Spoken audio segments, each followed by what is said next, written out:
And what I realized is that after all these ads are done, after all the door hangers, after all the mailers, the day after the election, everyone's gonna forget all those things. What they will remember is the people power movement we left behind.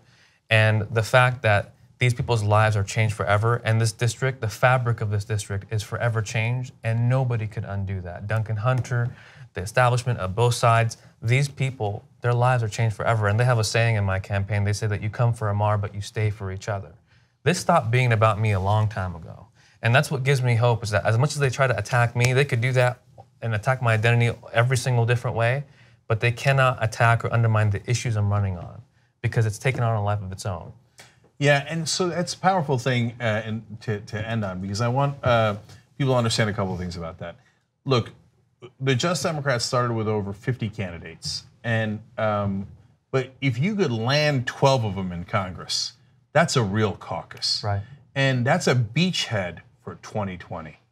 So we knew that not everybody was going to win, and we've lost some great candidates, whether it's Edwards or it's Mighty Mary Wilson and Rick Trevino in Texas, and all these great folks. And we've gotten some amazing people in, right? Adrian Bell and Lori Birch and Lisa Ring, and I can go on and on and on, right?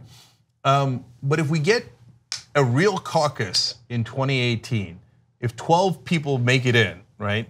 Then they're gonna have, then they can't ignore it anymore.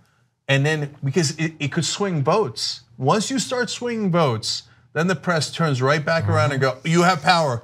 Okay, now we're having a conversation. Well, there's that, but also once we get in there, so many more Democrats are going to turn progressive and come our way and join us. Yes, because they're going to see it. Like it's going to grow overnight. And yes, they're already starting to do it rhetorically, but we're actually going to see them move. Right. So that's exactly right, and I want you to whisper of a dream, because if Alison Hartson were to beat Dianne Feinstein, that would shake the political world to its core, because they don't believe that it's possible. They don't believe these progressive victories are ever possible.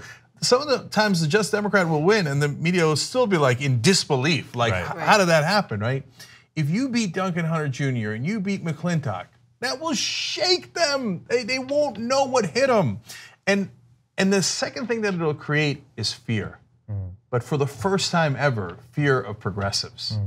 So we're used to being afraid of the right wing, and the press is used to getting attacks from them and having to respond, et cetera. And the Democrats are used to fighting against the right wing, but they're not used to progressives holding power. And if progressives can beat Duncan Hunter Jr. or McClintock or Feinstein, then every other congressman and every other senator is going to think, I don't want him coming for me. And all of a sudden, oh yeah, I'm for Medicare for all. That's what Crowley did 2 weeks after Ocasio-Cortez got in the race in New York. He's like, and then he said, oh, I've always been for Medicare for all. Then why weren't you? Well, there was an easy way to show that, right? But you weren't. And now you see a lot of the senators going, I don't want corporate PAC money. You guys started that.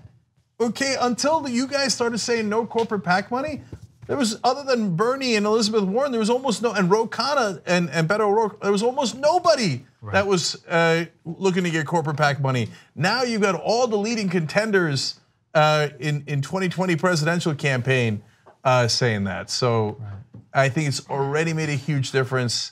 And by the way, 11 Justice Democrats have already moved on to the general election. Wow. So it would be amazing if you guys could be a part of that.